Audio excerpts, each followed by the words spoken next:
Alors bonjour tout le monde, bienvenue à la courte présentation des tours verticaux de la compagnie Fermat. Donc la série VT, qui sont des tours verticaux, sont disponibles en 6 dimensions, soit VT 160, 200, 250, 300, 400 et 500. Le chiffre représente la dimension tout simplement de la pièce maximum.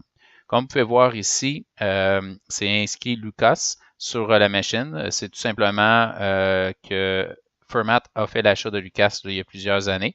Donc, et tout ce qui est tournage là, est représenté par Lucas à ce moment-là. Donc, la machine, tout ce qui est les deux colonnes, comme on peut voir ici le chiffre F, la base ainsi que la traverse, sont faits en matériaux composites. Donc, qu'est-ce que ça veut dire, les matériaux composites? Ça va donner une plus grande rigidité que si c'était des pièces coulées. Ça va diminuer la vibration par le fait même. Ça va augmenter même la vitesse de fabrication pour le manufacturier Fermat. Et s'il y a des modifications éventuellement à apporter, c'est plus facile à apporter une modification dans ce cas-là que si les pièces étaient faites en fonte, tout simplement. La table, qui est une partie très, très importante de la machine, donc comment qu'elle fonctionne, c'est assez simple. C'est avec deux moteurs Siemens, donc 88 kW, 482 Nm. Il utilise le système d'engrenage italien, Baru-Faldi.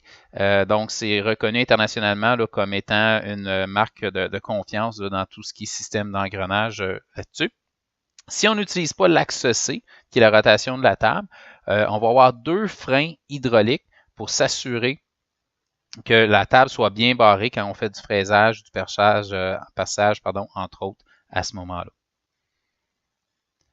Pour ce qui est de l'axe Z, donc l'axe Z inclut 8 patins et tout ce qui est les mesures, c'est fait par des règles linéaires, donc linear gas scale qu'on appelle en anglais, pour avoir plus de précision à ce moment-là. Donc, avec 8 patins, on va obtenir la rigidité, puis avec les règles linéaires, on va obtenir la précision sur la machine. Dans certains cas, on peut également avoir un électromoteur qu'on appelle de la compagnie Desch. Donc, tout dépendamment des besoins, c'est quelque chose qui est disponible là, chez Fermat. La traverse, donc la traverse est également faite de matériaux composites. On peut voir également là, que la traverse inclut 8 patins, donc 4 en haut, 4 en bas par rapport à ça. Donc, on voit l'ensemble de l'œuvre ici présentement.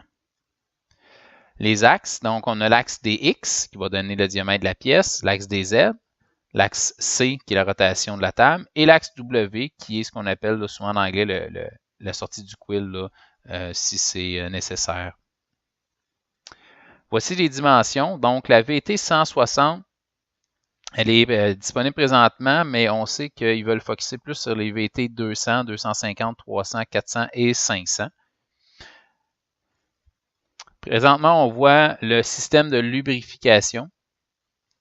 Donc, lubrification des roulements, des engrenages, des pignons, etc. Et on a également le système pour le refroidissement pour les moteurs, coolant true, etc. Donc, on va retrouver ici. Justement, en parlant de ça, si on veut faire du perçage ou du fraisage, on a la possibilité d'avoir le coolant true qu'on appelle en anglais, donc la lubrification à travers la broche, c'est disponible.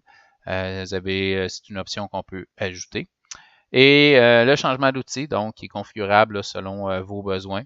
On peut regarder ça justement là, selon les types d'applications que vous avez à faire, tout simplement. Donc, c'est ce qui complète cette courte démonstration. Si vous avez des questions, n'hésitez pas à nous contacter.